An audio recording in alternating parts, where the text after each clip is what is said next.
The so-called imperial traits of America is a nearly $700 billion defense budget on the latest weapons and technology, a budget that two U.S. congressmen on opposite sides of the political spectrum agree needs to be cut.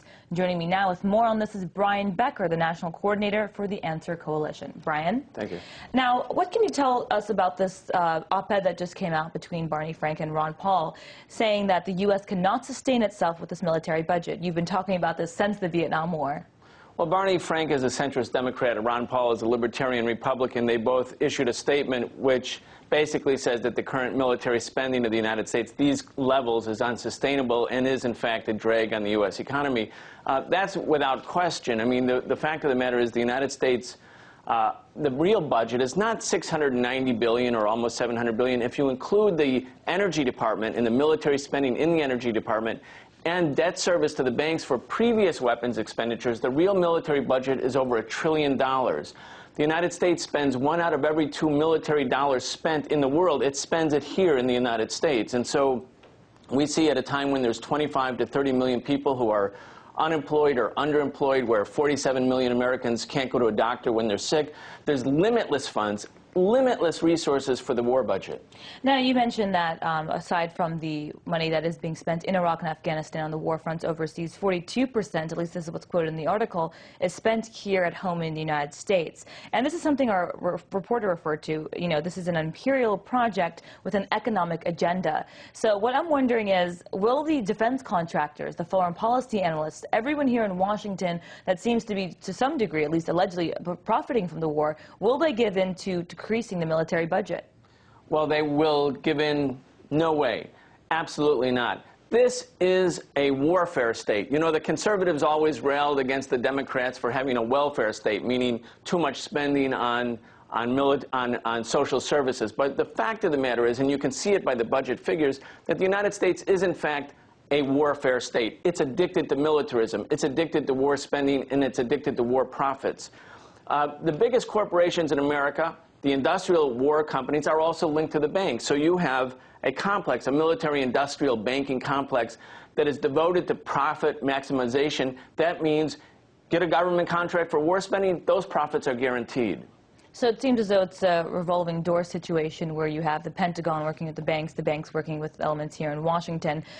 Is it likely that President Obama will be the president to say no more spending, no more, overspending for the military industrial complex? Well, I think when the people elected President Obama, they thought not only was Bush going, but the Bush era was going. But it's clear from Obama's policies that he, too, is completely staying the course with the warfare state. In other words, there's no cut. There's an expansion, a major expansion of war spending. Of course, in the case of Afghanistan, he sent 20,000, 30,000, 40,000 more troops. The cost of the Iraq and Afghanistan war under Obama is $500 million every day. In other words, $1 billion every 2 days. That's an increase from the Bush years. So I would have to say, based on our experience, not based on rhetoric, but based on experience, no, President Obama is not changing course when it comes to war spending. Now, what is this doing for our image abroad? You're seeing, an international call to be less dependent on the U.S. dollar, given our current economic situation.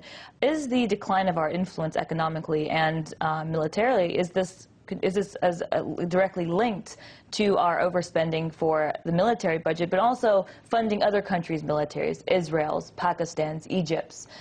Is that creating this this power drain in the United States? Well, I think for all the countries that are buying American weapons, the people in those countries should, and I think they do, understand it as just a kind of looting, a kind of theft from their national treasury, buying weapons that are not needed, weapons that are just really a way of paying off American war contractors. At the same time, the Bush administration, with its flagrant, aggressive policy, invading Iraq, invading Afghanistan, threatening Iran, threatening North Korea, threatening anybody that didn't follow the dictates of the Bush administration, and using military prowess as the main club, that had the effect of backfiring. The world turned against it. The world doesn't want to be bullied by the United States. It doesn't want the United States to be the policeman of the world. And so, of course, the world has turned against the United States. Obama was trying to restore the American image, but as his policies proved to be almost indistinguishable from Bush, that too will rebound against the United States. But let's just take another look at this. I mean, is it possible that the U.S. will actually concede and reduce its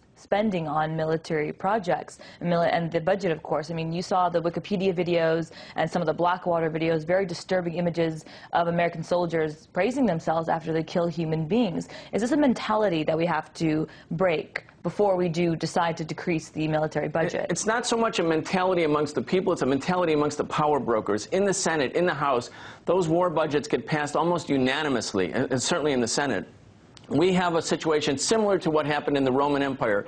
Rome knew that its bloated military budget, its overextension, was being a drain, but it couldn't pull back because as an empire it was reliant on military power. I think we have the same power dynamic here. An empire premised not really on economic supremacy but military supremacy has overextended itself and is draining the country's resources. The people of the United States have to take matters into their own hand and say to these politicians, don't spend our money for endless war when we don't have jobs, health care, housing, the things that human beings actually need. So how about our funding other countries such as Israel? That's been a big topic of discussion here, $33 billion over the span of 10 years. Can we sustain funding these countries, all this military aid? Well, the United States military sees Israel as an extension of American power in a geostrategically important part of the world where 2/3 of the world's oil is.